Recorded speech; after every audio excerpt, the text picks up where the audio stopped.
Hey, before we get into the show, just a heads up. The episode you're about to hear was pre-recorded.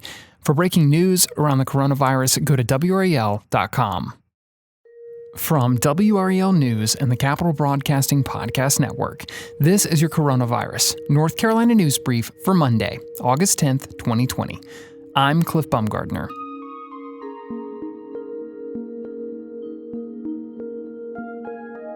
Underneath every story we've covered here on the news brief so far, there's been one key question. What comes next? When can we expect to see the other side of this pandemic, and what will the world look like when we do? Well, this week, we're doing something a little different as we look at that question directly. Recently, WRAL's Travis Fain had a conversation with experts from all across North Carolina, examining the impact the coronavirus is having on our state, our children, and our future. Today, Wednesday and Friday, we're going to bring you excerpts from that conversation. But before we start talking about the future, it's worth thinking about how we got to where we are today.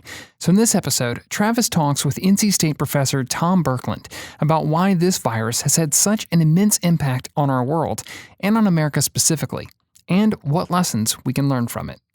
It's time to go on the record with WRAL News. Disasters have a multiplying effect, and a pandemic like COVID-19, well, that has the potential to change our world for decades to come. Good evening. I'm Travis Fain, and tonight we're going to talk about what these changes might look like, not just in the coming months, but in the coming years as policies shift and impacts spread like ripples on a pond.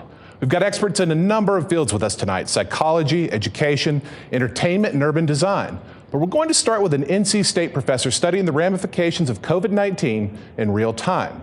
Dr. Tom Birkland has written 2 books on disasters and how people react to them. He's professor at NC State, and he's part of a team of researchers from around the country working together to inform public policy. Dr. Birkland, before we talk about the future, let's talk about the present. Why aren't we better at responding to this pandemic and really getting it under control in this country?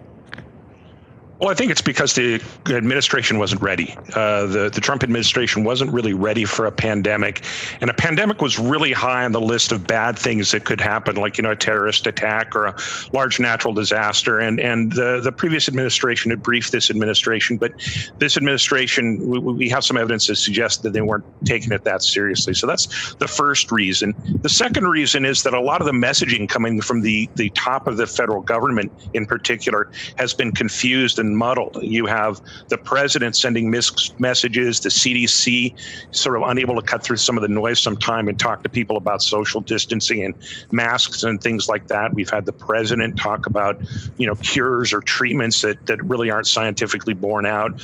He's been very skeptical about things like masks. And so the messaging has been muddled. And so it's confused a lot of people about what they should do and what is the right thing or the best thing to do in this situation.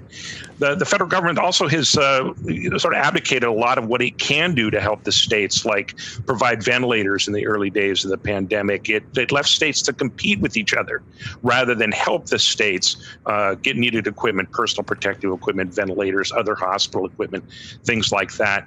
And a real big reason that things aren't going as well as they might is that there's real partisan differences in this country. We all know about the degree of partisan polarization in the United States, but that's reflected in the states where you have, if you will, red states that were perhaps more skeptical about some of the more aggressive measures to control it, and blue states that, jumped in early and took more, stringent measures on closings, mask wearing, things like that. Although I think we're starting to see the states converge now on a set of policies. But those are some of the reasons why I don't think we're handling this as well as we could.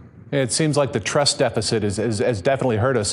One of the things in looking through your books that I took away was that it's not a given that you learn lessons and implement them after a catastrophe. Several things kind of have to happen along the way for change to take hold. Yeah, that's right. I mean, you have to have a system that is willing to learn. Oftentimes, government agencies after a disaster will issue what they call a lessons learned document. And a colleague of mine years ago at a conference pointed out that a lot of times these aren't lessons learned, they're lessons observed. And the question is, why don't we learn the lessons? And there's a couple reasons for that.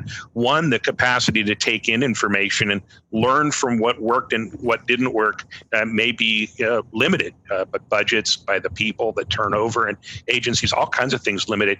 And second, humans are always looking for the next new thing. And we see it in the news media, we see it in government, we see it everywhere.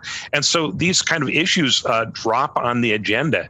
And my research team and I have shown that media coverage, for example, of the COVID pandemic did go down over time on a day-to-day basis. So even the attention to it, while it's still a lot of attention to COVID right now and a lot of attention to trying to learn from it, we've got other things happening in the world to which we're also paying attention.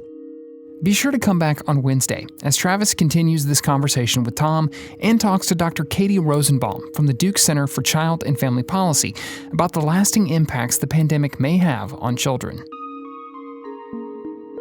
This has been your Coronavirus North Carolina News Brief for Monday, August 10th, 2020. As always, if you like the news and information you get from this show, let us know. Leave a rating and review wherever it is you listen. And while you're there, don't forget to subscribe so you don't miss our new episodes. Thanks for listening.